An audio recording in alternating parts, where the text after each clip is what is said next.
नवा दिवस नवी कथा. आज एक सुंदर अशी भावनिक अशी कथा सांगणार आहे तुम्हाला. ज्या कथेचं नाव आहे चला माणूस होऊया. कोण होऊया? चला माणूस होऊया. उन्हाळ्याचे दिवस असतात, रखरख ऊन असतं. या उन्हाळ्याच्या दिवसामध्ये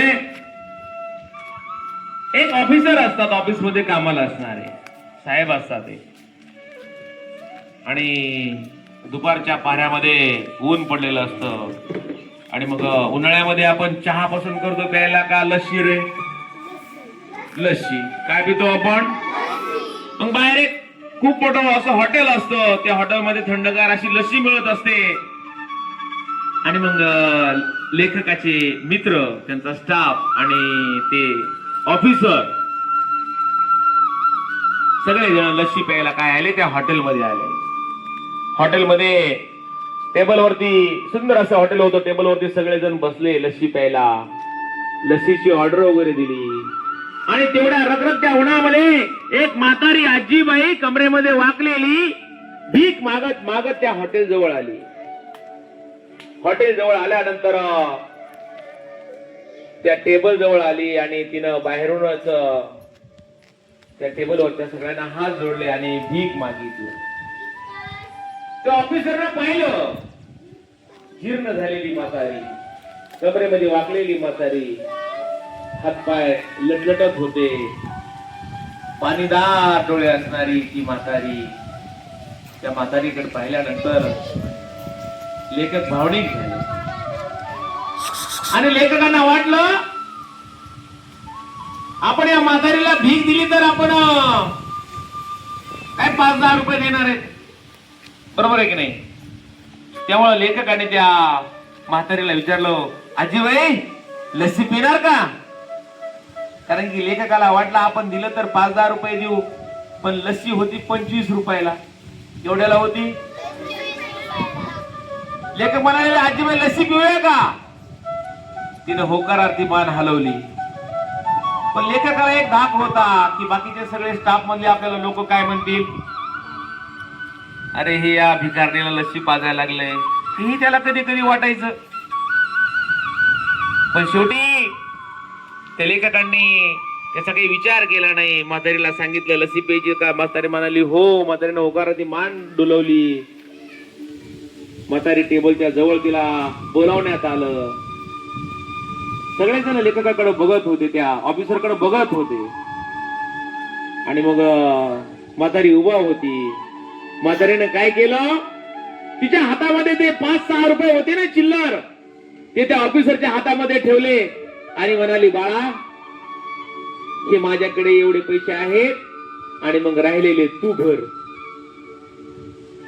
लेखकाला आणखीन कस तरी वाटलं. लेखक ऑफिसर म्हणे, आजी राहू द्या ना, ते पैसे तुमच्याकडेच राहू द्या. लस्सीचं बिल मी देतो, ते पैसे तुमच्याकडेच राहू द्या. आता दुसरा प्रश्न असा निर्माण झाला की म्हातारी उभा, सगळेजण खुर्चीवर बसलेले. लेखकाला वाटलं आपण या म्हातारीला जर या खुर्चीवर बसावं तर बाकीचे काय म्हणतील, या भिकारीला याला खुर्चीवरती बसवलं. मग आता काय करावं? ऑफिसरने एक विचार केला. ती म्हातारी त्यांच्या शेजारी बसली होती, त्या लस्सीची ऑर्डर येणार होती. मग ऑफिसरने काय केलं? त्या म्हातारी जवळ जाऊन बसले. कोणाजवळ जाऊन बसले? बाकीचा सगळा स्टाफ खुर्चीवर बसलेला आणि ऑफिसर कुठे जाऊन बसले? त्या म्हातारीच्या जवळ. म्हातारीच्या जवळ बसल्यावर तर यांना काही अडचण नव्हती ना, बरोबर आहे की नाही? जर लेखकांनी तिला खुर्चीवर बसवलं असतं यांना अडचण झाली असती. मग ऑफिसर खाली म्हातारी जवळ जाऊन बसले. तेवढ्यामध्ये थंडगार लस्सीची ऑर्डर आली. ऑर्डर आल्यानंतर हे सगळं त्या हॉटेलचा मालक पाहत होता. तेवढ्यामध्ये तो मालक त्या ठिकाणी आला. त्यानं त्या आजीबाईला उठवलं, म्हणे आजीबाई या खुर्चीवर बसा. ऑफिसरला दुसरी खुर्ची घेऊन आला. त्याला मला, साहेब तुम्ही या खुर्चीवर बसा. ऑफिसर म्हणे, अहो राहू द्या कशाला? तो हॉटेलवाला म्हणला, अहो माझ्या हॉटेलमध्ये ग्राहक तर भरपूर येतात, पण आज पहिल्यांदा माझ्या हॉटेलमध्ये एक माणूस आलाय. कोण आलाय? ग्राहक तर भरपूर पाहतो मी रोज, पण आज मी माझ्या हॉटेलमध्ये माणूस पाहिलाय. कोण पाहिलाय? माणूस पाहिलाय. आणि मग ती लस्सीची ऑर्डर आली, सगळ्यांनी लस्सी घेतली. त्या आजीने लतरत्या हाताने लस्सी घेतली आणि लेखकानं त्या ऑफिसरनं काय केला, त्या आजीला निरोप दिला. काय बोध घ्यायचा रे मित्रांनो या कथेतून? हा, कधी कोणाची मदत करावी. आणखीन हा, कधी चांगलं काम करायचं. बरोबर. आणखीन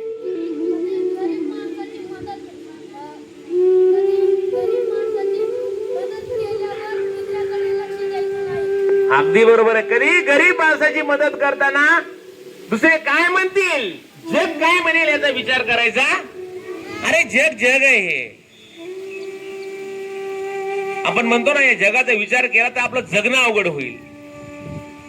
हे जग घोड्यावरही बसू देत नाही आणि पायी चालू देत नाही. म्हणून या जगाचा विचार करायचा नाही, तर आपण काय करायचं, जे असे भुकेलेले असतात, गरजू असतात, ज्यांना मदतीची गरज असते, अशांना निसंकोचपणे इतरांचा विचार कोण काय म्हणेल याचा विचार न करता आपण काय केली पाहिजे, मदत केली पाहिजे. आणि अशा गरजूंना पैशापेक्षा अन्नदानाच्या स्वरूपामध्ये काय केली पाहिजे, अन्न देण्याच्या स्वरूपामध्ये मदत केली पाहिजे. काही जण मोठमोठी लोक असतात. आमच्या एका मित्राचा किस्सा आहे. तो त्याच्या गाडीमध्ये, पुण्याला आहे, मोठा IT इंजिनियर आहे, पण त्याच्या गाडीमध्ये नेहमी पाहतो मी आपले 5 रुपयावाले गुड्डे असतात ना, गुड्डे 5 रुपयावाले, त्याची पुढची डिगी भरलेली असते कधी पण. तो भिकाऱ्याला कधीच पैसे देत नाही. तो काय देतो, एक गुड्डे पुढे देतो. कोणी असू दे रस्त्यामध्ये भेटला, काय करतो तो, 5-10 रुपयाला तो गुड्डे पुढे त्या डिगीमध्ये नेहमी भरलेला असतो. तो कधीही पैसे देत नाही. तर मित्रांनो, ज्याला अन्नाची गरज आहे त्याला आपण अन्न दिलं पाहिजे. ज्याला पाण्याची गरज त्याला आपण काय केलं पाहिजे, पाणी दिलं पाहिजे. आणि हे करताना जगाचा विचार करायचा नाही. ठीक आहे.